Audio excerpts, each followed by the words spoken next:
ABN Marathi news मध्ये आपल्या सर्वांचं स्वागत आहे।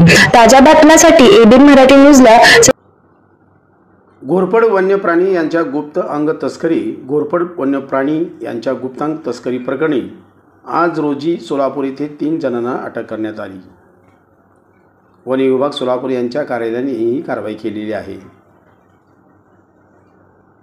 गुप्त माहितीवरून सोलापूर रेल्वे स्टेशनवर आरोपी घोरपडीचे गुप्तांग विक्री करण्यास येणार असल्याची खात्रीलायक गोपनीय माहिती मिळाली होती। त्यानुसार सकाळपासून सोलापूर रेल्वे स्टेशनवर पाळत ठेवण्यात आलेले होते।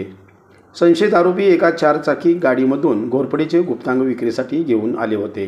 रेल्वे स्टेशनवरती आल्यावर ठरल्याप्रमाणे खबरी यांनी त्यांना ओळखले व वन विभागाच्या अधिकाऱ्यांनी तात्काळ त्यांना पकडून ताब्यात घेतले व झडती घेतली असता त्यांच्याकडे 151 घोरपडीचे गुप्तांग सापडून आले आहेत।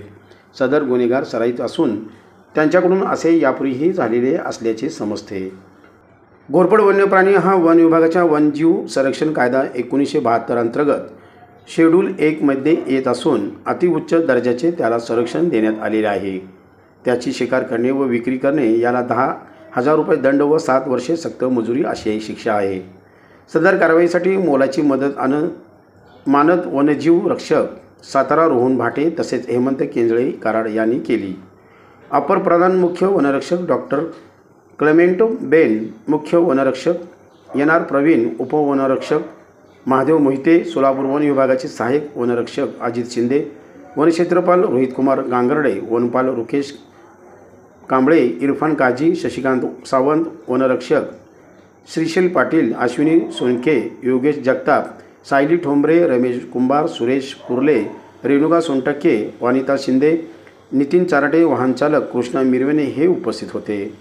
वन्यजीव संरक्षण अधिनियम 1972 अंतर्गत कलम 2/2, 9, 39, 40, 48 अ, 49 अ व ब, 50, 51, 57 अंतर्गत वन गुन्हा नोंद झाला आहे।